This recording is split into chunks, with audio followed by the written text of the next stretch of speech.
Hello, my fellow art nerds, and welcome back to another Not Quite Speed Paint. My name is Jessie, and today we'll be drawing part 2 of the Animal Crossing Gijinka illustrations.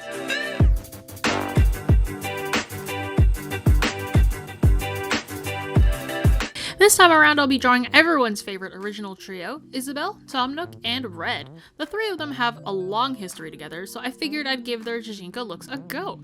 If you haven't seen my previous Gijinka video, I'd encourage you to watch that before you watch this one, links down below. But without further ado, let's get arting.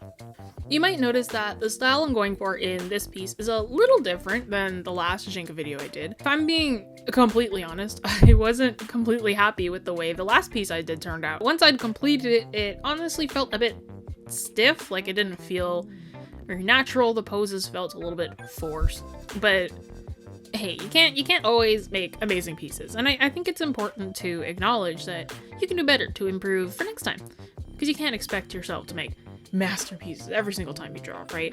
There's gonna be times when you have bad art days, there's good art days, there's days in between. You gotta just kind of allow yourself to have those bad days sometimes.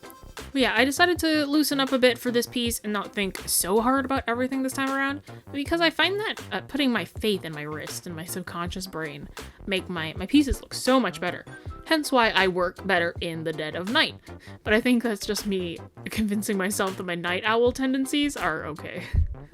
Taking Isabelle to start with, her design is inspired by the cute secretary look, as her design throughout the years has been inspired by, but with the release of New Horizons, she's been given that little Hawaii twist, that little island twist. But since everyone and their mother has done an Isabelle Gijinka, my brain also had a predetermined look for her, just like my brain had for Raymond in the past Gijinka illustration, where I'd seen, so many of them that, there's this... My brain had tunnel vision. It's like, this is the only way that I can envision her and nothing else works. But, sitting next to Nook and Red, I figured she should have a much slighter frame in comparison to them. The main difference I think I did was keep her dog ears and tail in her Gijinka, and all of her hair was tied back in a ponytail, whereas a lot of other artists would give her a half top knot with a bob cut and human ears. And if you don't know what a half top knot is, you can Google it, but it's like a top knot is just like a bun on the top of your head, but a half top knot is leaving some of your hair down and then having some of your hair up in a bun at the top. I don't think I look that great in that look. Like, I wear it sometimes, but usually that's when I just don't think my hair looks great that day. So I just put it in that bun. Yeah, I didn't initially draw her with the dog ears because I kind of forgot to, but you'll see me switch onto it later to keep the consistency with the previous Gijinka video, where I voted on keeping some of those animal traits. Why? Even though a lot of human and Gijinka illustrations don't generally keep a lot of the animal traits, I don't know, I think it's just kind of cute. Like, I like the aesthetic of it, especially with Isabelle, her long kind of floppy, fluffy ears. I think they're cute, and I think that it would be a tragedy to take those away from her, so I decided to keep her with them, and I think it looks cute. I think it looks a lot cuter that way. In Nook's varying Gijinka designs, I've actually seen a lot more variety in them than I thought I would when I initially started scrolling through them, but like a lot of people like to interpret his look a little bit differently. But I think the overarching theme is that he does have a more rotund silhouette. My brain can't decide whether he has an apple body type or a pear body type, but we'll think about that later. Maybe it's a rectangle, I don't know. But while I do tend to default to leaner and more muscular characters, like the majority of the characters that I do end up drawing, just kind of like most of the time, they do tend to be a little bit thinner. I actually do really enjoy drawing rounder body shapes as a whole, whether they be more like, a dad bod-esque figure or a powerlifter, stronger figure that isn't quite, the super toned spray tan body like a lot of bodybuilders have, but more of like a strong but not completely chiseled 8-pack look. But hey, if you would like to see me draw some stronger characters in a less cutesy, more serious setting, feel free to leave a comment down below letting us know, and subscribe so you don't miss another upload from us. The other thing with Nook's design is that they drew him without a proper mouth, but instead gave him a long nose that wiggles a little when he talks. I decided to keep that nose, and I worked with it and a large mustache that would cover the majority of his mouth when he speaks. Because, I don't want to I don't want to stray, you know, like too far from the original design. I want to kind of keep some of that Tom Nook in there. You know, I kept his ears and his tail, which kind of gives him a weird, cute look that I don't think matches his personality that well. In comparison to Isabelle, he's not as cute as her. But, you know, I did want to incorporate that nose in there because I think it's such a staple for him. Also, that he looks like he always needs coffee. He always looks so tired. But yeah, for this piece in particular, I did want to show off Tom Nook's admittedly over-exaggerated hatred towards Red, as the fan base somewhat took liberty over the details of that relationship. Doesn't matter how you interpret that relationship, but I think that Tom Nook's extreme hatred for Red was definitely, you know, like ramped up by the fan base, which I think is kind of fun about fan bases. You know, they take character relationships and things into their own hands. I think it only gets a little problematic when they take it way too far. But, you know, let him speculate. But yeah, with the large mustache that would cover the majority of his mouth when he speaks, for this piece in particular, I did actually want to show off Tom Nook's anger. So I kept in his mouth anyway, because I wanted that grimace. I like drawing teeth a lot. You'll learn eventually that I like drawing teeth a lot. If I continue doing a lot of these, it's gonna be a lot of teeth that I end up talking about. But yeah, that's kind of what I decided to do for Tom Nook. Red's designs have had a lot of variants as well when I look through them, though most people tend to stick with the greasy salesman with a sordid past kind of vibe, if you know what I mean. I think the strongest difference I see between them all, though, is how hot everyone decides to make him. Some make him look like his lived-in apartment is the community garbage dumpster, while others make him look like this Castlevania-esque Bishi King. Like, there's no I see some in between, but there's, like, generally no in between. Like, sometimes he looks like the last time he showered was in the 90s, or sometimes he looks like he just walked out of this grand exhibition hall, and like his hair is perfectly smooth, and like there's no in between for most of the ones that I see. But I decided to go kind of, you know, somewhere in the middle, meaning I made him look like just kind of like a leaner guy who you might see running a shady tourist shop in the middle of a heavy tourist area.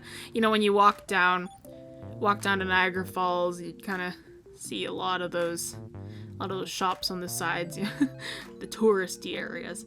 I also decided to keep his little line eyes, his slit eyes, which are a trademark of his original design.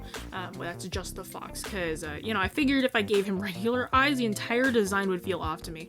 I see some Gijinkas that have those, and, like, usually they're the Bishi Kings ones, the ones that are, like, super beautiful, and, like, they make him, like, this super suave figure that kind of come up to you and, like, hey, you know what I mean? But yeah, no, I have to keep the slit eyes. It only feels right to me. The medium length hair is something else I see a lot of artists tend to do when drawing Red. And again, it feels as though I would be doing him some kind of disservice to take that away from him. So, you know, the same deal with Isabelle, the same deal with Raymond. It's like I have kind of almost like one track idea of how I need Red to look. And that one of those was the hair. I needed that hair to be somewhat medium length. And I do think it kind of adds to his scragginess. You know, his kind of on the run look, because if you're on the run, you're doing a lot of illegal things. You're not gonna have time to stop in a barbershop, cut your hair. And if you do cut your hair, then it's probably with a knife on the side of the road, you know what I mean?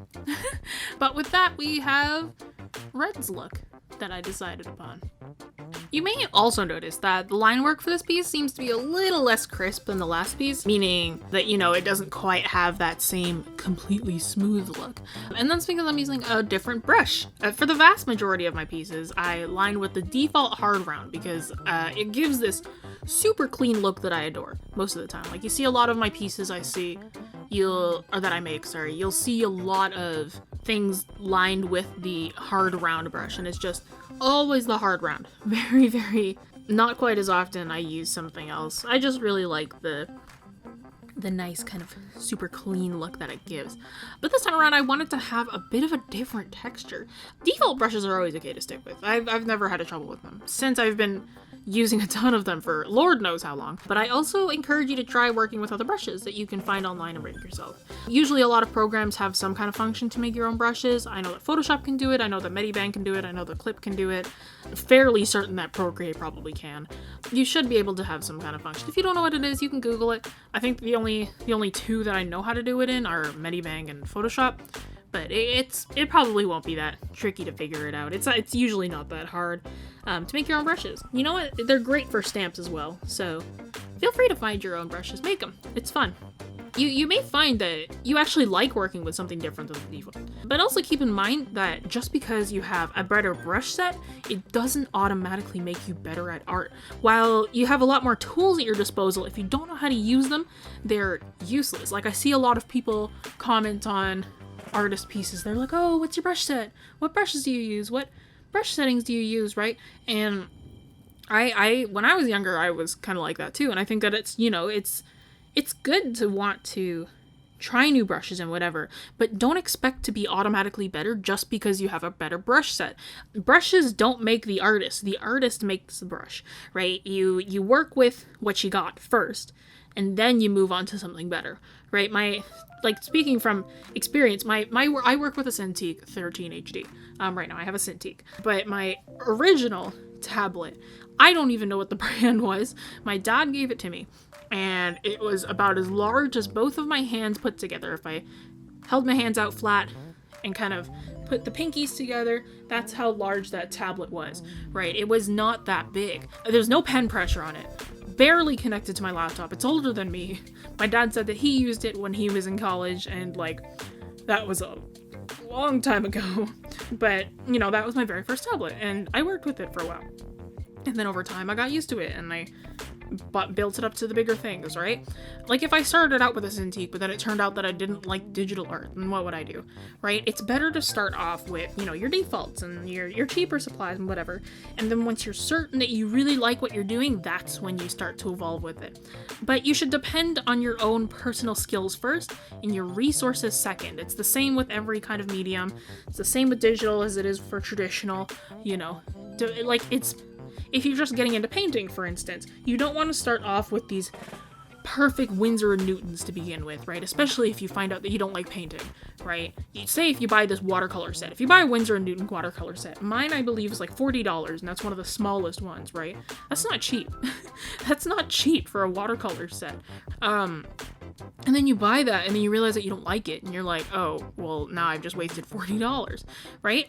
Start off with something kind of cheap first, and then get into, if you start to really, really enjoy it, you want to go more advanced, then you get your better materials. But yeah, masterpieces can still be made with default tools. Don't think that you need to rely on the more expensive things so that you can be better. Don't think you need to rely on the more advanced things so that you can be better. Start off with something default, get used to that, and then you can work your way up from there. One final thing I want to point out is me locking my line art layer and adding some color to my lines. I didn't do this in my last piece, in the last GIJINKA video, which I think was a severe error on my part. I usually do it for my bigger pieces, but it escaped me for some reason. But I decided to do it for this one to give it a bit of extra life. It gives it a little bit of a layer that you'll see for this one. But if you don't know how, on your layers window, you should be able to find some kind of alpha lock or transparency lock. It usually uses it has the word lock in there generally, and a mix of transparency or alpha or something in there. Turning that on for that layer means that you won't be able to draw anywhere outside of where you've already drawn. Turning that on the line art layer allows you to change the colors of your lines in individual places. So what you probably do have a setting somewhere where you can just kind of move a slider and change the color of the lines in general. But if you lock the layer, then you can use your brush tool and adjust it from there instead. But yeah, I like to change the color of my inner lines of my line art to match the colors of what they're touching, or what makes the most sense to change them to, if that makes sense. So like a darker brown for areas with skin, or darker versions of whatever clothes they have on, etc., etc. So like if you take a look at some of the parts on Tom Nook's shirt, if you take a look at some of the parts on Isabelle's shirt, I have some of those areas as a different color other than black, because I line in black most of the time. They usually say to not line in black. Listen, it's okay. You can change it afterwards if you think it needs something else. But lining in dark brown you can do as well. You can line in black. It doesn't matter, man. Like, you can do both. Hey, you know, cartoons usually line in all black, so hey, I'm cartooning. It doesn't matter.